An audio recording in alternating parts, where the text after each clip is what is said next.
Welcome students. So here is another video of electrotherapeutical term. Okay, so electrotherapy एक ऐसा subject है जो सिर्फ हम फिजियोथेरेपी में पढ़ते हैं. अगर आप इलेक्ट्रोथेरेपी पढ़ना स्टार्ट करोगे तो कुछ टर्म ऐसे होंगे जो न्यू होंगे, जो आपको समझ नहीं आएंगे. तो ये is a video for you.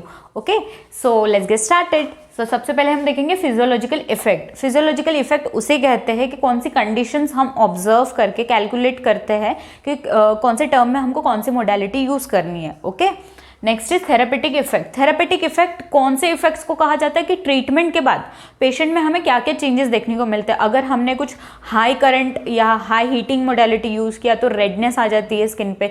तो उसके बाद में जो स्किन पे बॉडी में जो भी इफेक्ट्स हमें देखने मिलते हैं, जस्ट लाइक एलर्जी वगैरह जो भी कंडीशंस होती है, that are called therapeutic effect. Okay, next is indication. Indication में हम क्या देखेंगे कि कौन से डिजीज़ है, कौन से सिम्टम्स है, ये सारा कैलकुलेट करके हम जजमेंट करते हैं कि हमें कौन सी मोडालिटी यूज़ करके उन्हें ट्रीटमेंट देना है. दैट इज इंडिकेशन, या किसमें हम दे सकते हैं. Contra indication is which prohibited, restricted, हमें नहीं देना है. जस्ट लाइक प्रेगनेंसी में हम हर कोई मोडालिटी नहीं यूज़ कर सकते. जैसे मेंटली रिटार्डेड पेशेंट है तो वो नहीं बता सकता कि हीट कितनी ज़्यादा हो रही है, तो उन्हें हम नहीं दे सकते. लाइक ट्यूमर के पेशेंट जिनमें एक्सेस ऑफ कैंसर बढ़ने के चांसेस हो जाएंगे, ये सारे एग्जाम्पल्स है. ओके, बाकी का आप अपने सब्जेक्ट्स में पढ़ेंगे. Next is modality. अब ये वर्ड तो मैंने अभी 3 बार बोल दिया तो आप कंफ्यूज हो गए होंगे कि मोडालिटी क्या होती है. तो मोडालिटी मशीन्स को कहा जाता है.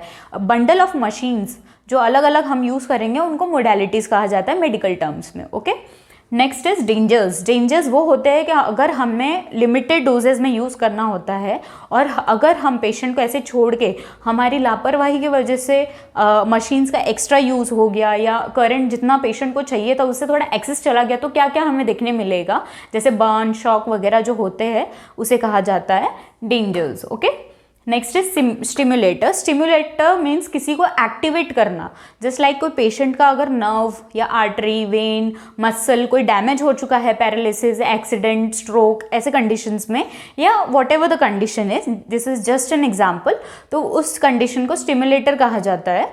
Okay, this is means to trigger. Okay, to activate, उसे वापस से रीजनरेट करना, वापस से वहाँ पे ब्लड सप्लाई इंक्रीज करना, उसे जो प्रीवियस उसका काम था वो उसको अगेन चालू करना, that is called stimulator. Next is high frequency. Frequency किसे कहा जाता है? हीटिंग या करंट मोडालिटीज हम यूज़ करेंगे इलेक्ट्रोथेरेपी में, जो कि 3 टाइप के होते हैं, लो, मीडियम